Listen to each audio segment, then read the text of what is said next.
As Steve says, this work is, the work that I'm going to talk to you about this afternoon is part of a larger book project that I'm writing with my colleague at the Center for the History of Science, Technology, and Medicine at Manchester, Neil Pemberton. And it's a book about the making of English crime scene investigation, CSI. This talk is based on the final chapter of the book. It's actually, as in the way of writing monographs, this is the chapter that we started with. So it was where we were kind of aiming at throughout the entire kind of thinking about the architecture of the book and the project overall. And obviously, as one writes towards the end, the story that you think that you're moving to changes. So this is at once sort of old territory, but also because it's being framed as at the end point of this story that we're telling, it's new and fresh, and I hope you enjoy it. So this book that Steve kindly trailed is an investigation of what we call crime scene, or CSI, particularly in the English context, and I am anxious to make that clear to what I take to be a largely Scottish audience. You'll know that there are many, many differences in north and south of the border, especially when it comes to law and medical legal inquiry. So this is a particularly English story, and the story is organized around a couple of core themes. The first being developments and in the working practices and conceptualization of forensic pathology. And the second is sort of an analysis of developments of crime scene investigation. And that is an investigative kind of complex which is driven not so much by forensic medicine, but forensic science. Over the course of the century, the 20th century, the book argues the latter model, the forensic science model of trace-oriented and team-driven investigation, made significant inroads into the traditional authoritative status of the forensic pathologist. But we're not trying to tell in this book a simple linear story in which a forensics of bodies is ultimately eclipsed by a forensics of things. Instead, we see this relationship as better characterized and explained and investigated as a dynamic interplay between two sets of practices, two sets of personnel, and also spaces, institutional spaces and otherwise. So before getting to the main part of the story, I want to very briefly outline what I mean by a forensics of bodies and of things. Both, is the first thing to say, underwent important changes in the early part of the 20th century. So first to bodies. Of course, the medical legal post-mortem has a very long history, but at least in the English context, it was only in the first decades of the 20th century that the encounter between the body, the dead body, and the pathologist became a high-profile and, in a certain sense, a personalized practice. Even if you look back to the late 19th century, even in the most widely publicized of Victorian homicide investigations like the Ripper murders in the 1880s, victims' bodies were typically examined by faceless investigators, often local practitioners with no particular claims to expertise. Now, the landscape of forensic shifted with the emergence of what we call elsewhere the celebrity pathologist in the 19-teens and 1920s. And this new beast on the landscape is best represented, again, in the English context by Sir Bernard Spilsbury, pictured in two different poses on the slide. So Spilsbury, in a career spanning 4 decades, featured in a series of highly publicized cases in which basically followed a common pattern. Faced with gruesome, decomposed, and mutilated flesh, Spilsbury single-handedly assembled its story from within the closed space of the mortuary and then emerged to defend his findings in the public and often highly contested space of the courtroom. However, Spilsbury's mortuary and courtroom performances met with a fair amount of criticism. Spilsbury acted essentially as a lone figure. His commanding presence lent him an aura of infallibility, which for many contemporary critics raised concerns that it was actually his celebrity rather than his science that the juries found most persuasive. Following his suicide in 1947, a younger generation of forensic pathologists sought to distance themselves from his legacy, rejecting his insular virtuosity in favor of the ideals of collaboration and multidisciplinary exchange. But even as they did this, the primacy of pathology was itself being challenged by an increasingly technical and specialized forensic approach, one that shifted homicide investigation from its traditional focus on the corpse to a team-driven search for trace evidence. This forensics of things was anchored in what Neil and I believe was a new forensic space that was beginning to be articulated in the early 20th century, and that is the crime scene. Now, the origins of modern crime scene approach, the modern crime scene approach to criminal investigation can be traced to two leading figures, to the writings of first the Austrian jurist Hans Gross and the French criminalist Edmond Locard. Gross's Handbook for Criminal Investigation, published in German in 1893 and subsequently translated into English first in 1906, is seen as, and rightly seen, I think, as the first systematic, practical manual for criminal investigation. Locard, founder of Europe's first police laboratory in Lyon in 1910, built on Gross's pioneering work, especially by elaborating on the ways that lab techniques could be utilized to make sense of material which was recovered at the crime scene. Now, two features were central to this approach. First, the need to suspend crime scenes in time and space in order to create a matrix in which objects and their physical context could be subjected to systematic investigation undisturbed by degradation or contamination. This enabled a second feature of this forensics of things, and one which is actually more central to my objectives today, and that is the meticulous excavation of the crime scene as a quasi-archaeological or ecological site. To some extent, this can be described as a shift from the body of the victim to the material traces left by the criminal, and from the synoptic position of the pathologist in the mortuary to a set of reconstructive techniques drawn from a range of scientific disciplines and deployed first in the crime scene and then subsequently in the police laboratory. The criminologist, in Locard's suggested phrasing, recreates the criminal from the traces he leaves behind, just as the archaeologist reconstructs prehistoric beings from its fragments. So by mid-century, mid-20th century, detection and the collection of traces in crime scenes was becoming a fairly standard feature of forensic investigation. And this in turn entailed a set of conceptual and practical shifts.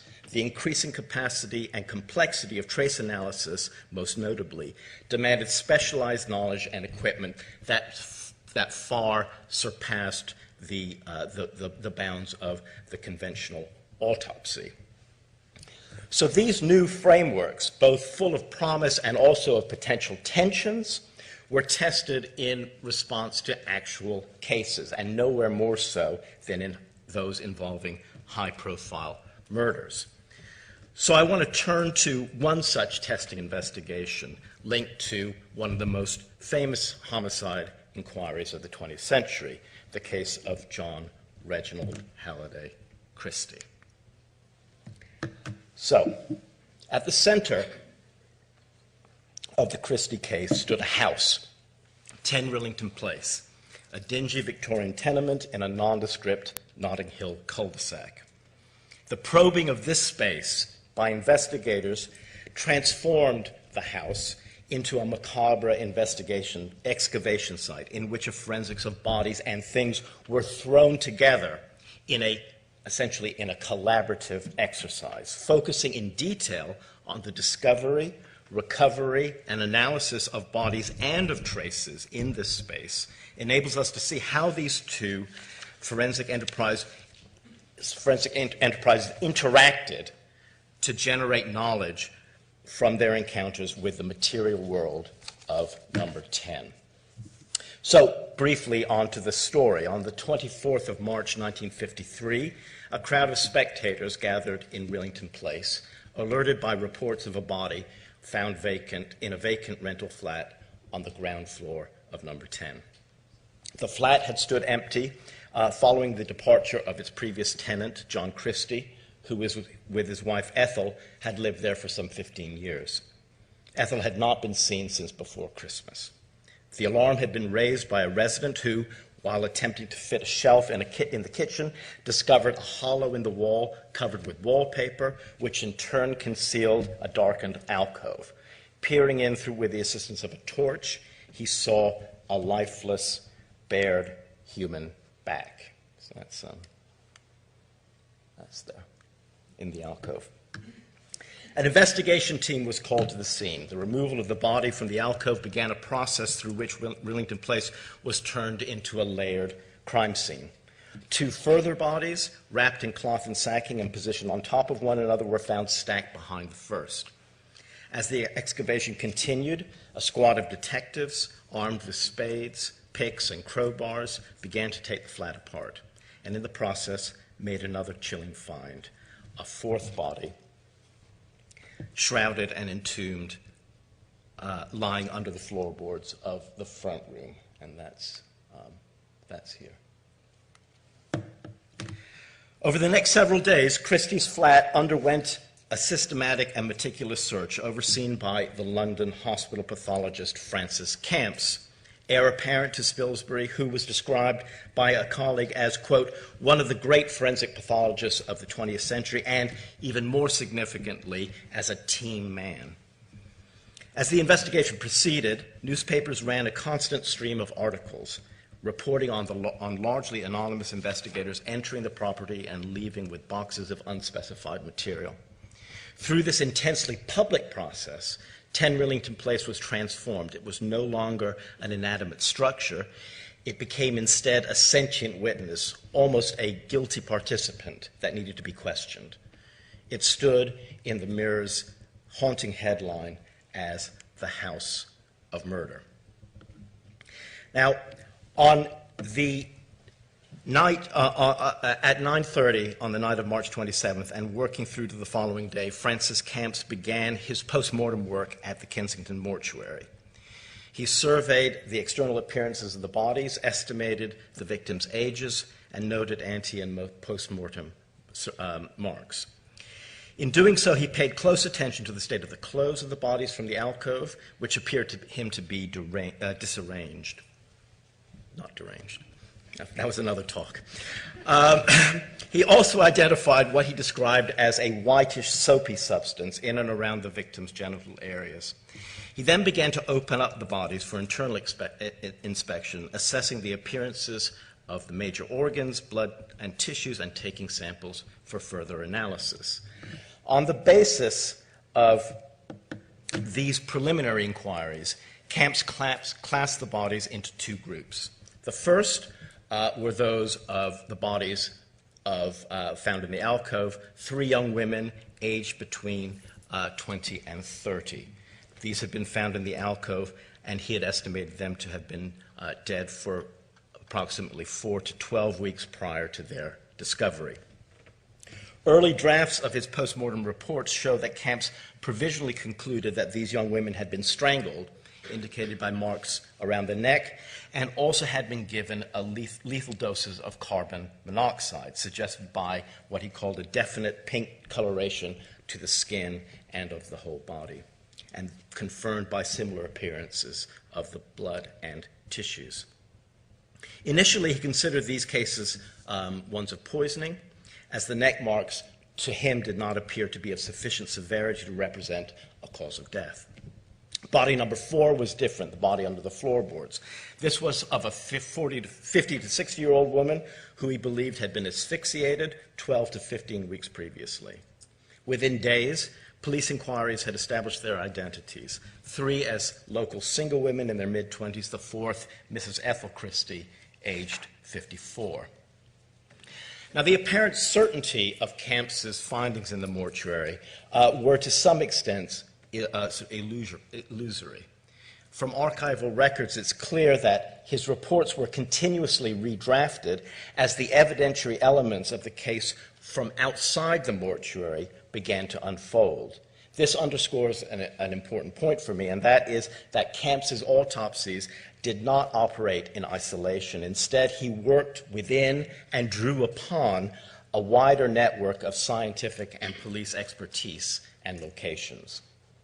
The meaning of Camps's findings thus shifted, and shifted in significant ways, as the crime scene investigation intensified and other experts and institutions recontextualized the evidence that was being collected.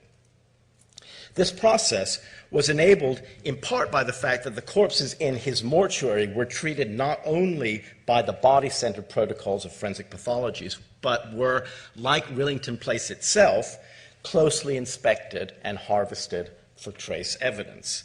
Camps collected samples of clothing, hair, blood, stomach contents, and took rectal and genital swabs. These he dispatched to Lewis Nichols, director of Scotland Yard's scientific laboratory, who proceeded to work upon the trace evidence harvested by Camps and those collected earlier at the scene. In some respects, lab analysis merely served to enhance the traditional authority and practices of the forensic pathologist, at times refining but not contradicting mortuary findings. X-ray images, for example, enabled Camps to adjust his age estimates of some of the bodies lying before him. On the other hand, gaps did emerge. Toxicological results from the lab on the blood and tissue samples from the 3 alcove bodies, most notably, indicated non-lethal carbon monoxide levels. And this led Camps to reconsider his initial elevation of poisoning over strangling as the cause of their deaths. Now, to realign his autopsy findings with those generated by lab analysis, Camps was obliged to re-engage with the original scene of the crime. This was possible because, though physically removed from Rillington Place, the bodies in his mortuary had, in a sense, taken Rillington Place with them. Entombment in its alcove had marked them with signs that could only properly be deciphered by further analysis of the House of Murder's distinctive ecology. Now, I have only time for 3 quick examples to demonstrate or suggest this synthesis of space, trace, and body. First, the determination of the cause of death. Second, the estimated duration of the body's interment in the alcove. And third, the interpretation of the whitish soapy material harvested at autopsy. To account for the discrepancy between his preliminary conclusion of carbon monoxide poisoning and subsequent negative toxicological findings, Camps explained how the alcove atmospherics had generated a highly particular and unusual set of surface signs. This is a quote from Camps. In this particular instance, the bodies were kept at an optimal cool temperature in dry surroundings with some air movement, almost perfect conditions for preservation. They could not have been in much better condition if they had been refrigerated. In other words, the alcove at number 10 had acted as a surrogate morgue. And as all mortuary practitioners knew, pink discoloration was not uncommon for bodies stored under such conditions. To confirm this theory, Camps returned physically himself to Rillington Place with a minimum maximum temperature. This is his notes from this set of visits there. He returned to take systematic measurements of the alcove temperature over the course of a week. He found a constant temperature range approximating the conditions of modern cold storage. The pinkish hue on the surface of the bodies, then, was an environmental artifact, one that moreover had prevented him from properly evaluating the severity of the neck markings that he had found on first inspection in the mortuary. The bodies in question, in short, could only make sense in the specific context, the specific space in which they had laid. Camps's interrogation of the alcove also yielded evidence on the length of time that the bodies had lain within it. Because the bodies were so well preserved, Camps, again, had initially found this difficult to pinpoint. The bodies, however, had been brought into the mortuary with noticeable surface mold. By taking into account his experimentally established knowledge of the alcove as an ecological space, he was able to draw upon outside expert opinion, mostly from the Commonwealth Mycological Institute at Kew. And he asked this expert to think about what the expected rate of mold growth would be of the particular mold that was growing, and how it is that the particular space would affect that rate of growth. And with this information, Camps could re-examine the tissue slides that he had taken earlier to determine the differential pattern of mold penetration in the flesh of each of the bodies, and that is there. This provided him with an alternative and ecologically informed means of determining the duration that these victims had lain in the alcove. Finally, the alcove's distinctive environmental conditions held the key to the whitish, soapy material, which in the lab, Nichols had identified as intact semen. That's this slide. This, on the one hand, confirmed that the victims entombed in the alcove had been sexually assaulted close to their deaths. However, it also raised important questions. According to medical legal knowledge at the time, it was not possible to detect semen in or on or in live or dead bodies after a period of about 48 hours. And this was because once semen was released, it rapidly degenerated through contact with bodily or ambient temperature, or was absorbed or drained off by the body in which it had been deposited. An answer to the surprising resilience of the alcove sperm lay in the cool and dry atmospherics that, again, Camps had experimentally established. But the fact that it could also be discovered in its intact state from internal swabs samples suggested something more and more disturbing, that the receiving bodies were themselves in a cool or cooling state, indicating that sexual contact had been made either immediately prior to or even after death. The murderer at Rillington Place was a sexual psychopath and a potential necrophile. So my purpose in going through these examples is to show how the alcove at number 10 Rillington Place served as an arena for multiple interactions and negotiations between different disciplines that underpinned a distinctively modern approach to CSI. I'll now briefly turn to the ill-kept garden of number 10, which provided another intensely scrutinized site for this meticulous forensic labor. And I'll just ask you to look at this image as an example of how intensely scrutinized this was. So this is the, I don't know whether you can actually see this or not, but this is them investigators digging in the garden. This is a set of press photographers perching on the wall, taking pictures of the investigators, and obviously there's a second layer of photographer that takes the picture of the photographer that's taking the picture of the. So it's a multi-layered site at many different levels. It's a multi-layered spectacle. Okay, so in the words of an admiring its assistant, Camps here in the garden adopted the role of the commander-in-chief, overseeing a painstaking and meticulous search through what he called the wilderness of rubbish and rubble, which included an astonishing variety of biomatter animal bones, fish, mainly cod, chickens, turkeys, rats, cats, dogs, sheep, cattle, and human bones, many of which were charred and broken into small fragments. Christie's garden posed a number of core questions. How many bodies, most importantly, did it contain? How long had they lain there? Were they connected to the homicidal events that had transpired indoors?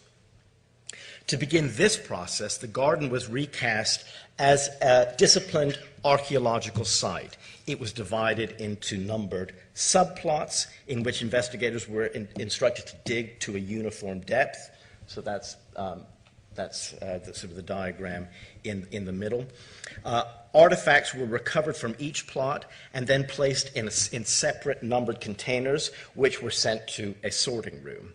There, the fragments were sifted and classified, their zone of discovery in the garden recorded by color coding according to the pre-established plan of digging. This sorting and subsequent reconstruction work involved a team of medical, scientific, and police personnel who laboriously sifted the material using a combination of low and high-tech equipment. The end result of this process was the reconstruction of two skeletons, both identified as female, one in her early 20s, the other in her mid-30s, at their respective times of death. To answer the question of when these women had died, and thus to discover how they might connect with the more recent deaths at number 10, Camps's team turned to the garden's ecology. Here, soil analysis and entomology took their place, but the key findings stemmed from the examination of an ordinary looking bush, the roots of which had grown through and around a buried fragment of vertebra. So that's this here.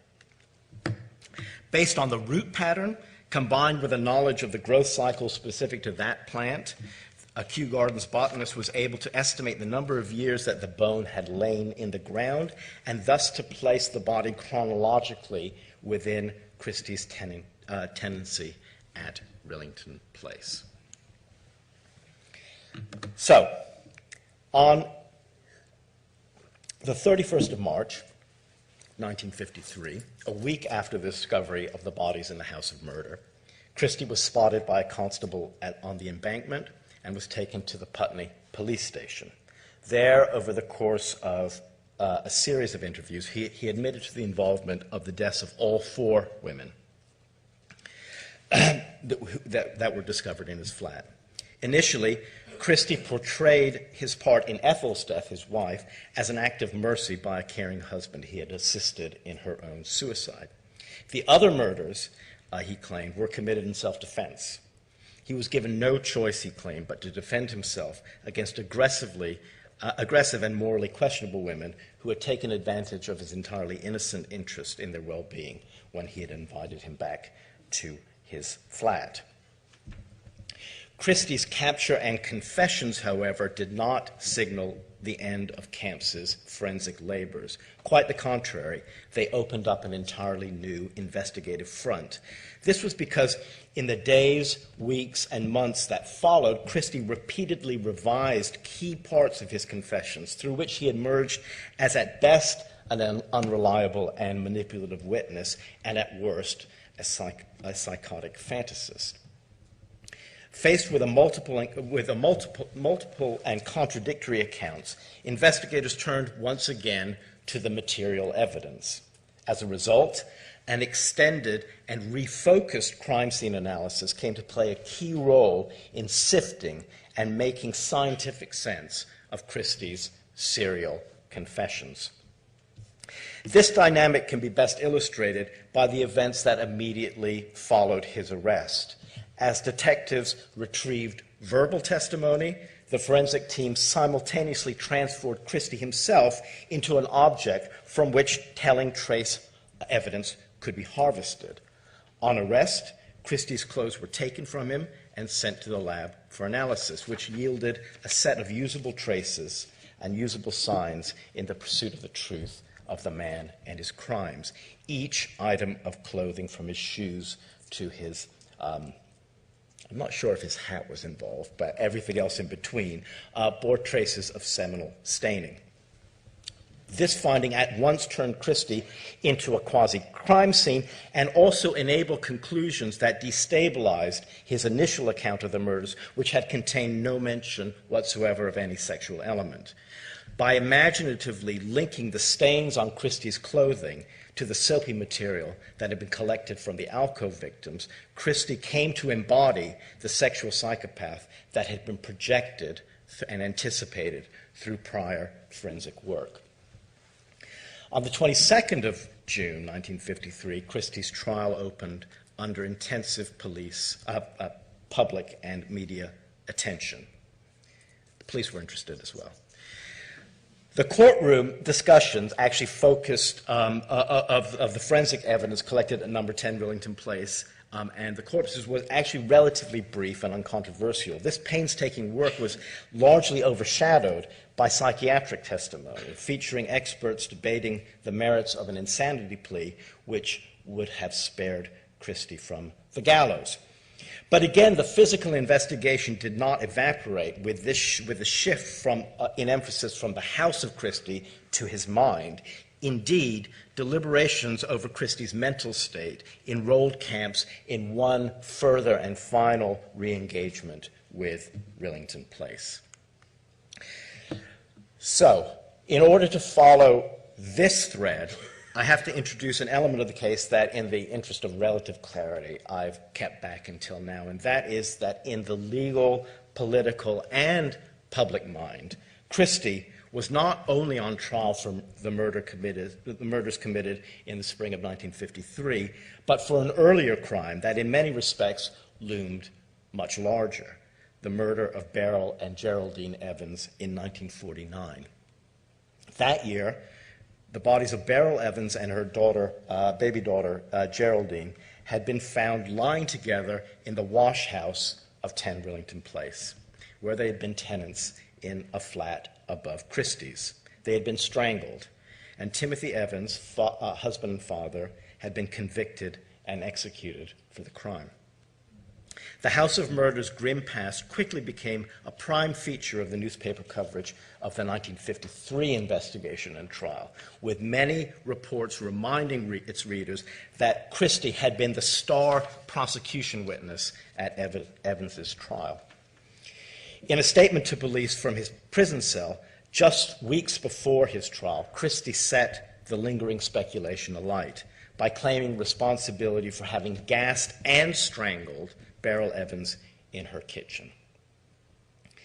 The Christie jury appeared untroubled by this complication, and following a 4-day trial, took little over half an hour in finding Christie guilty for the murder of his wife, Ethel. Yet, public and political concern over a possibility of a miscarriage of justice in the Evans case grew, leading the Home Secretary to postpone Christie's execution pending the results of a special inquiry.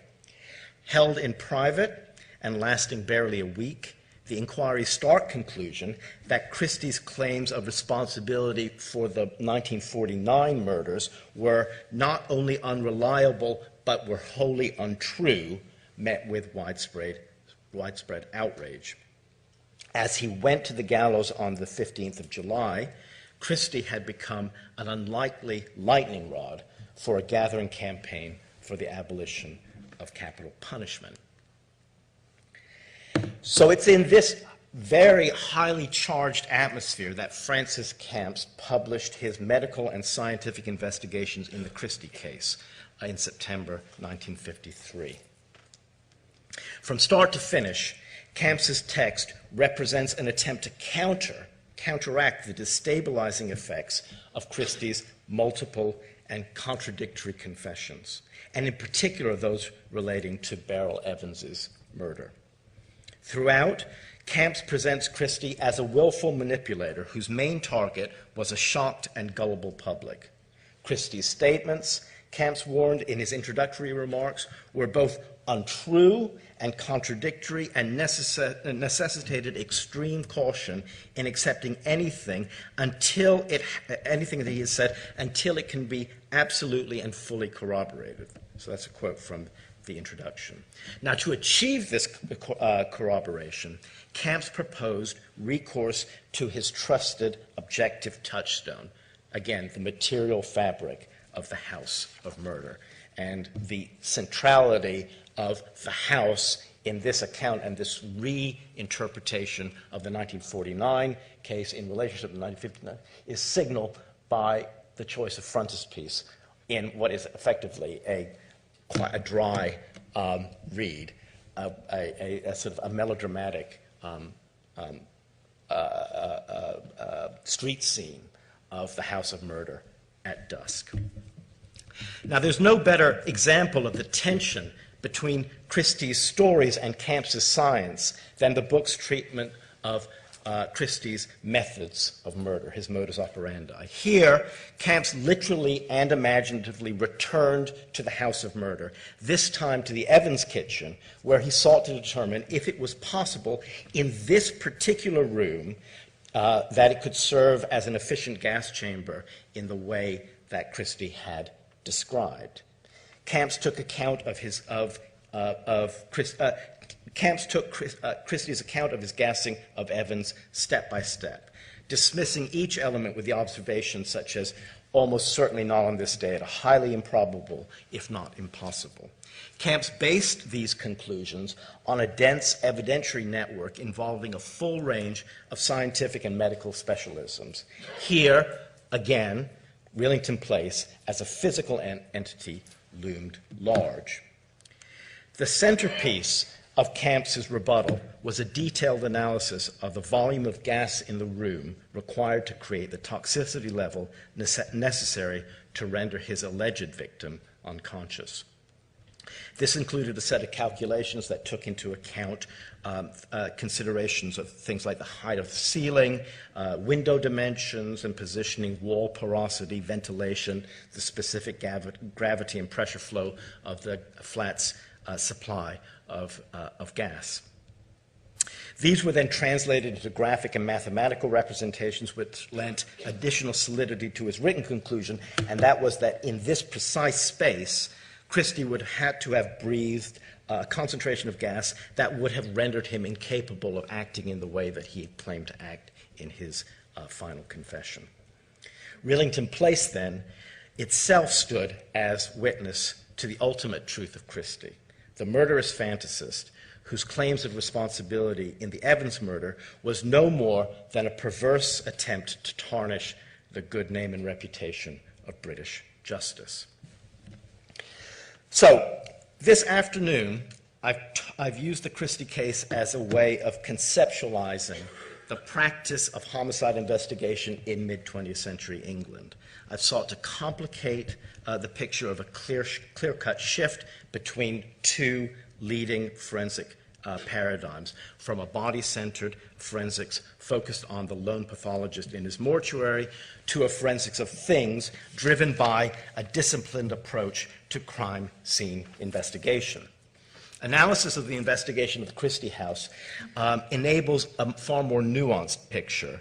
For this murder scene fused physically and imaginatively both modes of forensic inquiry into a collaborative endeavor, and in the process provided a spectacular demonstration of the powers of modern CSI. But I've also told you a story about a house, the forensic examination of which enabled investigators to reconstruct the complex components of life and death that were scattered across it as traces, absorbed by its corpses, or infused in its very atmosphere. So perhaps it's fitting to end with an account of the afterlife of the house of murder, of the way in which its forensic interrogation buried itself deeply within the popular imagination. For a time, Rillington Place became something of a London celebrity. To supplement the classic tour of the Rippers at Whitechapel, true crime enthusiasts could head westward to the hastily renamed Ruston Close, whose new designation had done little to erase its horrific past. In 1970, its ongoing notoriety was enhanced with the making of a film in which it took the eponymous starring role. And those of you who did your homework last night may have watched BBC4's transmission of that film. The film was based on Ludovic Kennedy's 1961 book of the same name.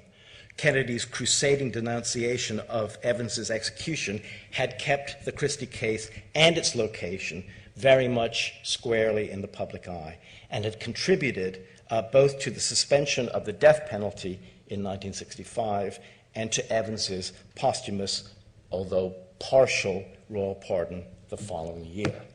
So, its cinematic outings proved to be Rillington Place's final performance.